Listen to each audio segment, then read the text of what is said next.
Either get a job or get out. I'm sick of supporting a woman like you.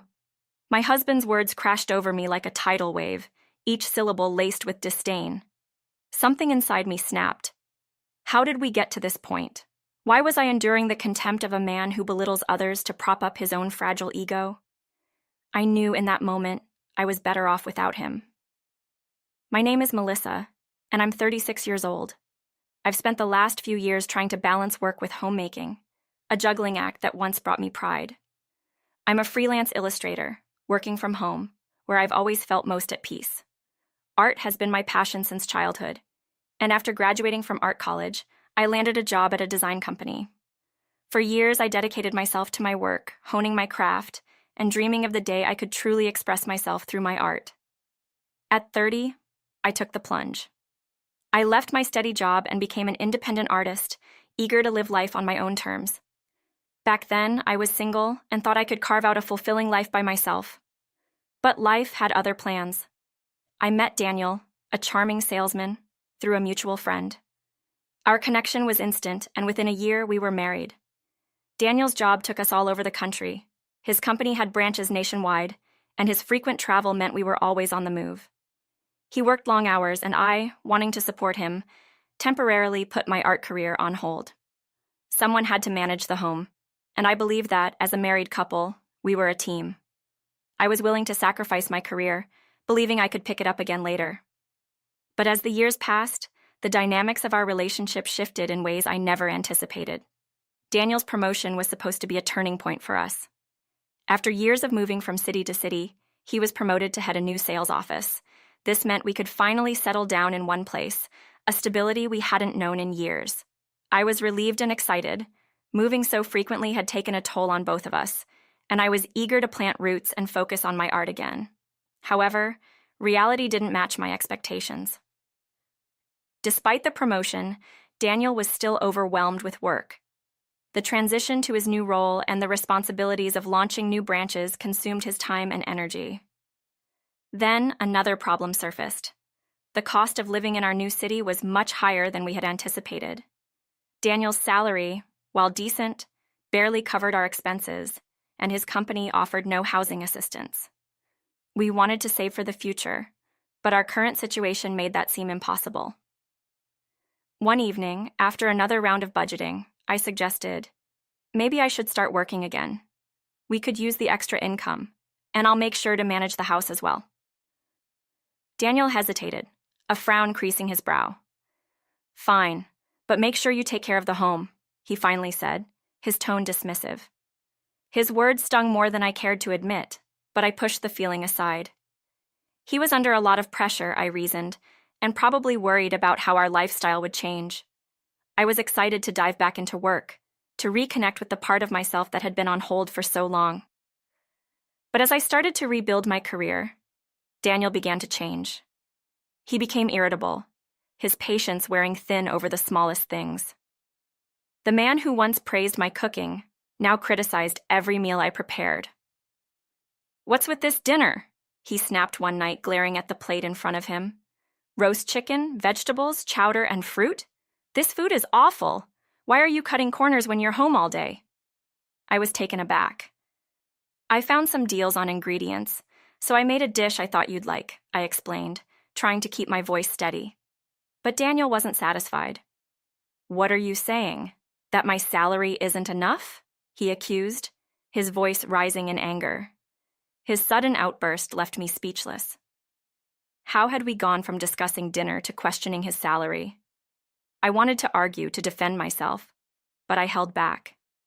He was under a lot of stress, I reminded myself.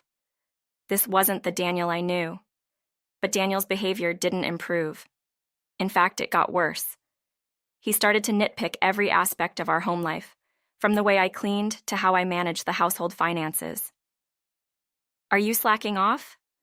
Why isn't the house spotless? What have you been doing all day?" he demanded, his voice dripping with disdain. I tried to keep up with his demands, but balancing housework with my job was proving to be more difficult than I had anticipated. I found myself sneaking in work between chores, trying to meet client deadlines while keeping the house in the pristine condition Daniel expected. But it was never enough. No matter how hard I worked, he found something to criticize. One day I suggested that he help with the chores. I'm working too, you know.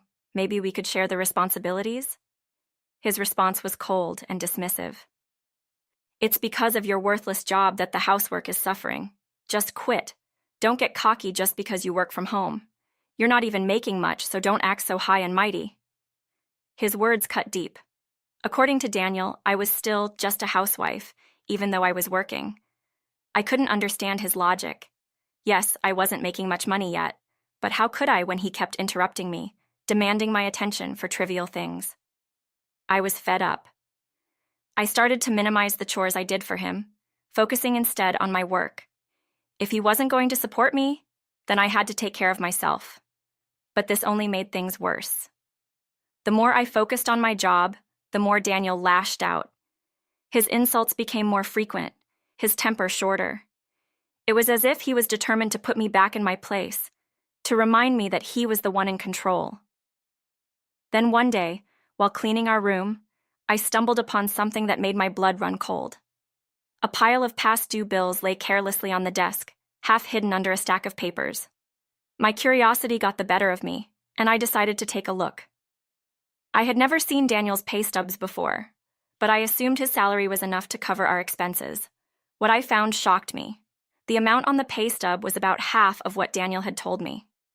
Where was the rest of the money coming from? Panic set in as I searched for more information, but there were no other pay stubs, nothing from before his supposed promotion. My mind raced with questions. Why had he lied to me? What was really going on? Just as I was gathering the bills to confront him, the phone rang. It was Daniel's uncle, a man I had only met a few times. "Uncle, long time no see." "What's up?" I answered, trying to sound cheerful despite the turmoil brewing inside me.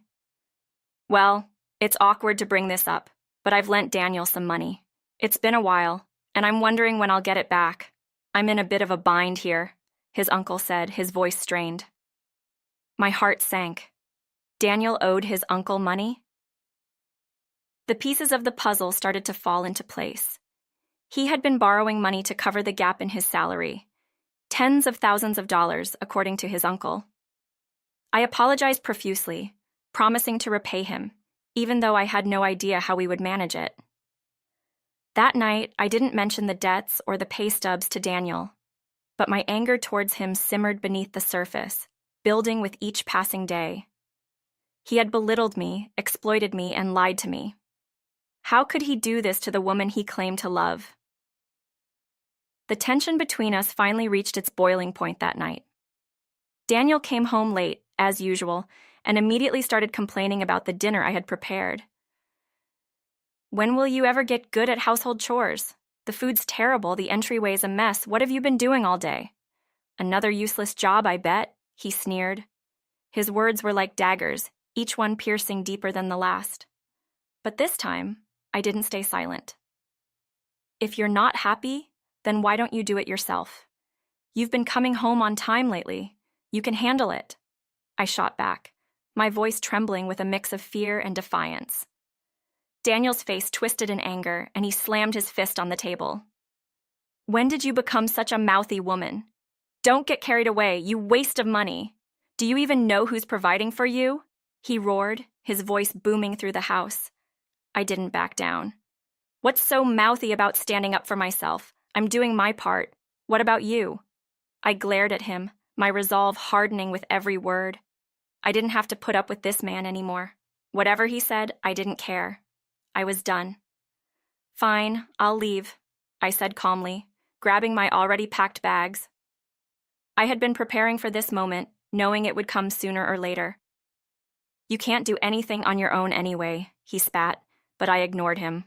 "By the way, I'm leaving this," I added, slapping the divorce papers I had gotten from the city hall onto the table.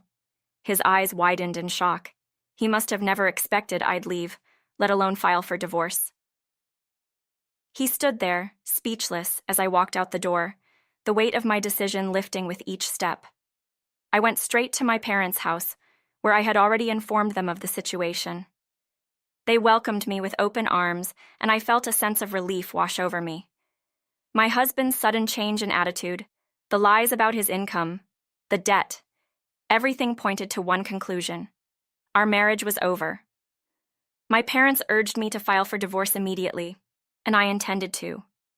But would Daniel even fill out the papers? My dad offered to introduce me to a lawyer if necessary, and I thanked him, hoping it wouldn't come to that. A week after I left, Daniel showed up at my parents' house, looking haggard and defeated. "Did you fill out the divorce papers?" I asked coldly, not interested in any explanations. "Please, can you reconsider? I've really messed up. Izrinia.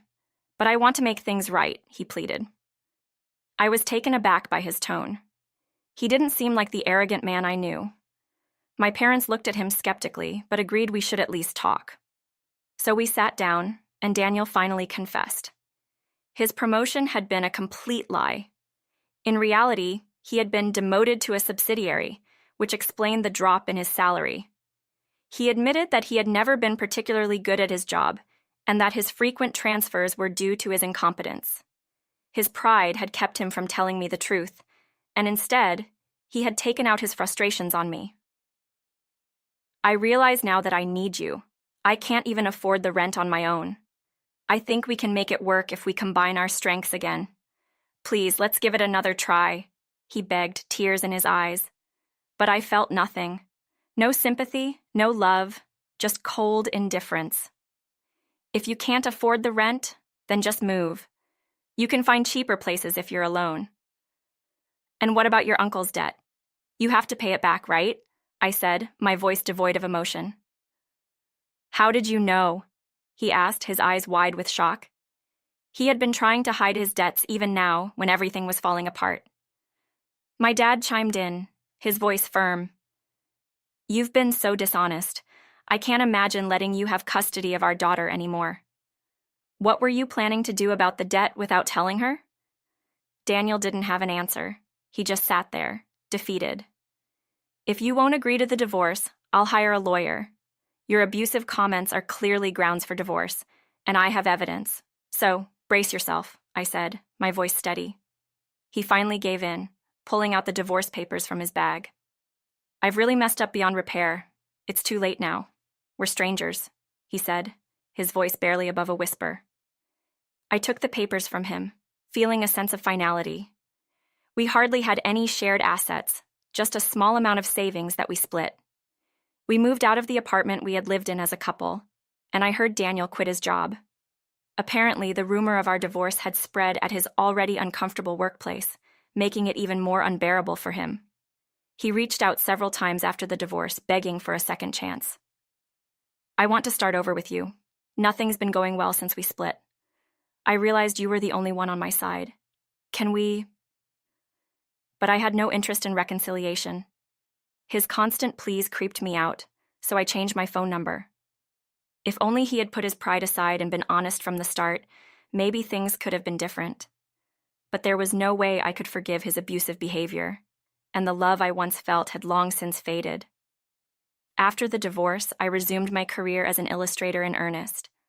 I threw myself into my work, finding solace and satisfaction in my art. Every day was busy, but it was the kind of busy that made me feel alive. The future looked bright, and I was excited to see where my new path would take me. I realized that moment of courage, when I decided to leave Daniel, had changed my life more than I could have ever imagined. It was my one and only life, and I was determined to live each day to the fullest, with no regrets. As I sat at my desk, looking out the window, I couldn't help but smile. My job felt like my new lover, something that brought me joy and fulfillment. Who would have thought that taking control of my life would lead to such happiness? I had walked away from a toxic relationship and found a new sense of freedom and purpose. In the end, I was grateful for the lessons I had learned. I had rediscovered my strength and resilience, and I knew that whatever challenges lay ahead, I was ready to face them. With my art as my guide, I was confident that the future held endless possibilities. And as I returned to my work, I knew that I was exactly